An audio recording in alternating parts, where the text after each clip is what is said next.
Good morning and welcome again to Search the Scriptures. Thank you for joining us, and again, I look forward to the time that we're going to spend together today.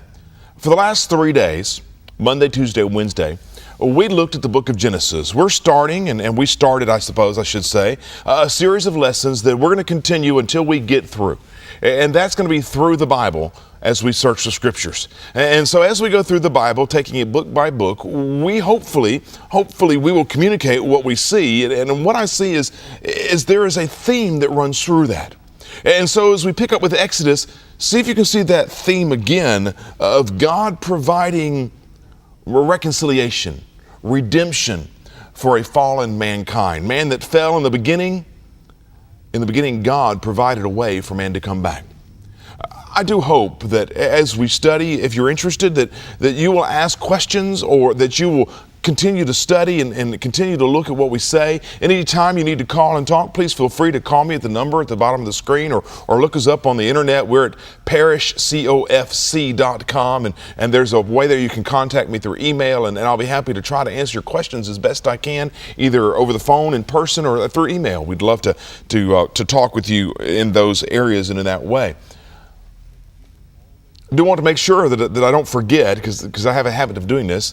I want to invite you to be with us on Sunday mornings at 10 o'clock for our worship, 9 o'clock for our Bible study, 10 o'clock for our worship, and again Sunday evening at 5 o'clock for our evening worship. And then Wednesday evenings through the month of March will still be at 6 o'clock, but beginning in April, we will have our midweek Bible study at 7 o'clock. About the time the sun stays up a little longer, we'll stay up a little longer, I suppose. But look forward to you coming and being with us. Now, last week, by the time this is on the air, beginning last week, the first Wednesday in March, we'll be looking at a series of lessons called The Agony and the Glory of the Cross, based on a book written by Charles Hodge and his look at the cross through Scripture. So we'll look at that together, and I hope you can come and be a part of that. I hope it's going to focus us on the things of God.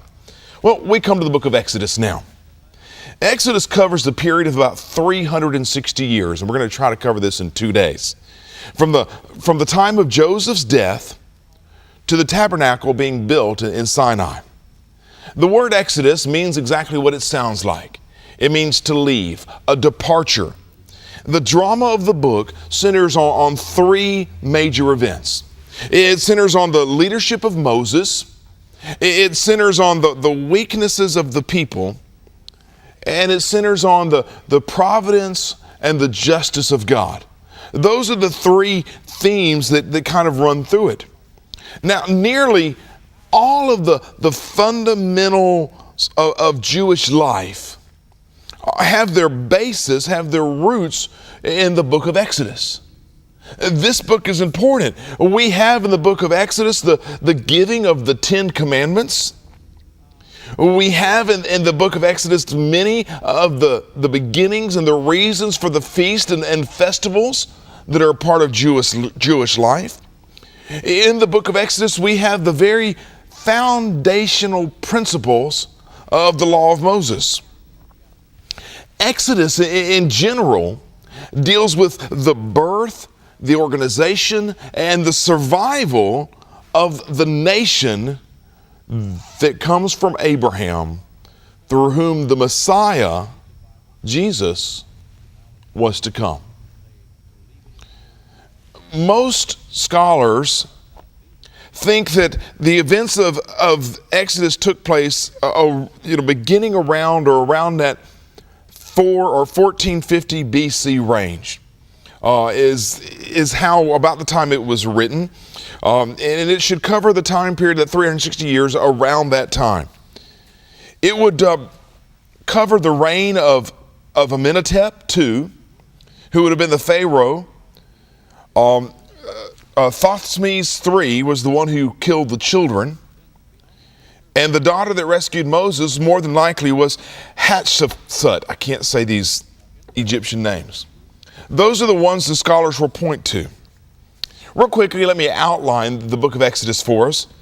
We're going to deal with a period of history in the first 19 chapters. The deliverance from Egypt in the first 12 chapters. Their trip to Sinai in chapters 13 through 19.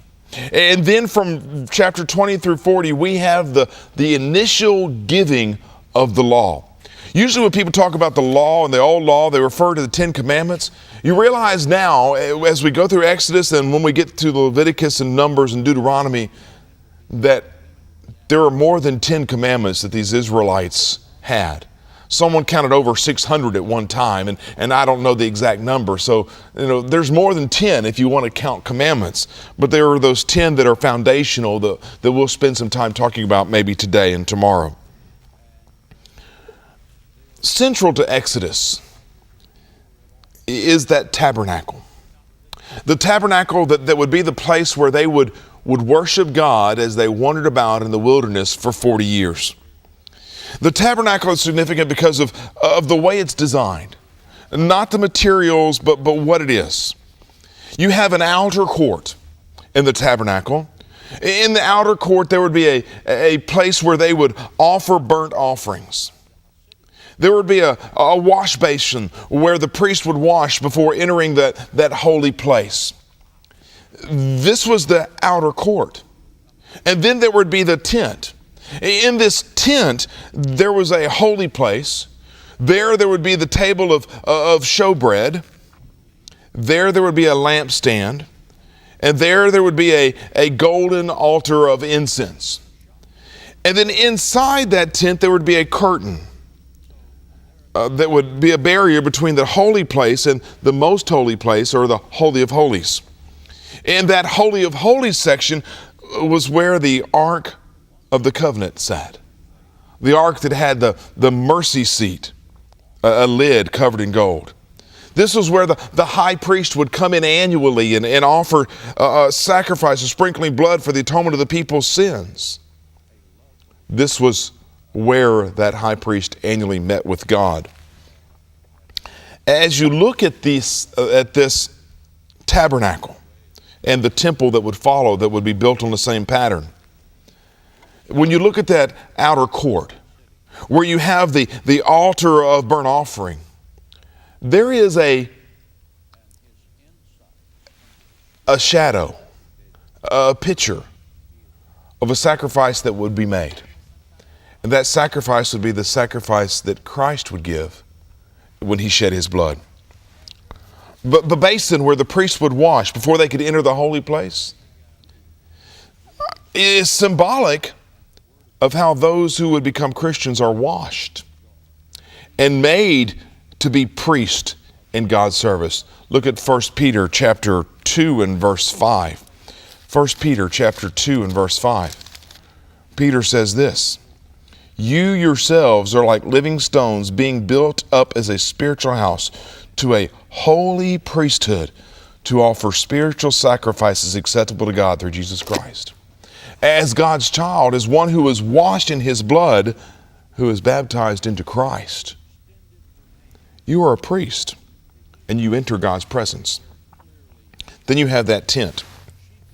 That tent where the holy place is. That table of showbread. Well, Jesus says he's the bread of life. In Matthew 26 through 28, we see that Jesus uses bread as a symbolic of his body and a place for us to remember, a way for us to remember his sacrifice. The lampstand may remind us that Christ is the light of the world. The golden altar of incense may remind us that Christ is our intercessor, the one who speaks to God on our behalf, our high priest, if you will. Hebrews 7 verse 24 or Hebrews 4 verses 14 and following. That curtain that was between the holy place and the Holy of Holies, it's that same curtain that in the temple was torn in two when Christ died. Christ's flesh was torn to remove another barrier, the barrier between us and God. Look with me to Hebrews chapter 10. Hebrews chapter 10, verse 19. "Therefore, brothers, since we have confidence to enter the holy places by the blood of Jesus, by the new and living way that he opened for us through the curtain, that is his flesh.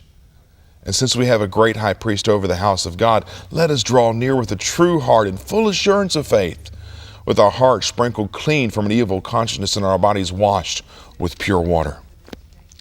There it is. Christ's flesh being torn by the nails and by the piercing, by the shedding of his blood, gives us the right to enter that most holy place, to come to the seat of God, that place of mercy. Back to Hebrews chapter 9 and verse 12, and we find this. He entered once for all into the holy place, not by means of the blood of goats and calves, but of his own blood, thus securing an eternal redemption. Hebrews 4, we mentioned this earlier. Look at verse 14. Since we have a great high priest who has passed through the heavens, Jesus the Son of God, let us hold fast our confession.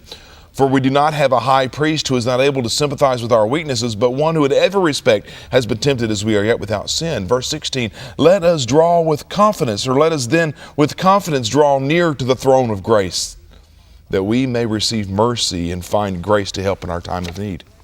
That seat of mercy was in the Holy of Holies. And through Christ, we have access to God in that way. No man has to come between you and God. You don't have to go to the preacher to pray for you. You don't have to go to the priest to pray for you. You can go and talk to God as his child. And he hears and he answers prayer.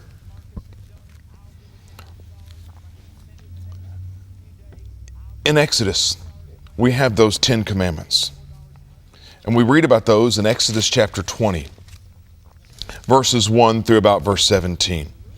Let me clear up some misconceptions here as we real quickly mention the 10 commandments. First of all, they're not new.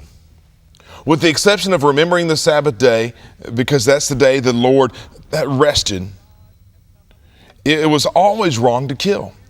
It was always wrong to steal. It was always wrong to lie. It was always wrong to abuse God's name. You can look at Genesis 4 and Genesis 39 to see that. Those things were wrong. We also find out when we compare Romans chapter 2 verses 14 and 15 that this law, these 10 commandments, were not given to the whole world. Now that might surprise you. That might get me some phone calls. These were given to his specific people on this day. There is not a distinction between moral and ceremonial law here. This is God's law for his people. Salvation was not attached to keeping the 10 commandments. There were sacrifices for that. These were just laws that his people needed to know. These were the underscoring things of everything else. Christ did not destroy the 10 commandments. Matthew 5 verse 17 says, I came to fulfill, not to destroy. Those are some misconceptions about the 10 commandments. Now, tomorrow we'll remind you of these things, and then we'll go on to talk about some truths about the 10 commandments, and then make some other observations from Exodus, and we'll conclude our week together. I look forward to our time together tomorrow. I hope you will be here as well. Until then, may God bless your day.